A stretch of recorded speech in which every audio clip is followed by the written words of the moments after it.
ബിരിയാണി തിന്നാനുള്ള കൊതിയുണ്ട് കുറേ ദിവസമായി. കാരണം ഇപ്പോൾ നോമ്പായതുകൊണ്ട് ഇപ്പോൾ ബിരിയാണി അങ്ങനെ പുറത്തുനിന്ന് വാങ്ങിക്കാൻ എനിക്ക് പറ്റലില്ല. സാധാരണയായിട്ട് ഞാൻ കോളേജിൽ നിന്ന് തിരിച്ച് വരുമ്പോൾ ഞാൻ ബിരിയാണി പാഴ്സൽ മേടിക്കുക ചെയ്യാം. അപ്പോൾ കുറേ ദിവസത്തെ ആഗ്രഹത്തിന് ഇന്നൊരു ബിരിയാണി വാങ്ങിച്ചതാണ്. നമ്മുടെ കുറ്റിപ്പുറത്തുനിന്ന് തന്നെയാണ് മേടിച്ചത്. ടേസ്റ്റ് ഉണ്ടാവുമെന്ന് കരുതിയിട്ടൊക്കെ തന്നെയാണ് മേടിച്ചത്. പക്ഷെ വലിയ ടേസ്റ്റൊന്നുമില്ല.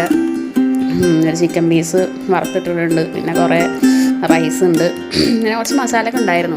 പിന്നെ ഒരു എന്താ പറയുക, ഇതാ കണ്ടോ, ഇത് കൈതച്ചക്ക കൊണ്ട് ഉണ്ടാക്കിയാണ്. പിന്നെ ഇതിൽ ഉള്ളിയൊന്നല്ല അധികം ഉള്ളത്, ക്യാബേജ് വെട്ടി നോക്കി ഇതാക്കിയതാണ് കുറേ ഉള്ളത്. ക്യാബേജിൻ്റെ കൂടെ പട്ട എന്തൊക്കെയാണ് അതിന് മിക്സ് ചെയ്തിട്ടുള്ളത് എന്നുള്ളത് ഒരു പിടുത്തവുമില്ല.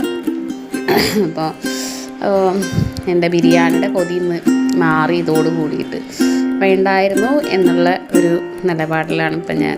വേണോ വേണ്ടേ, ഇനി കഴിക്കണോ, സ്വാഹ.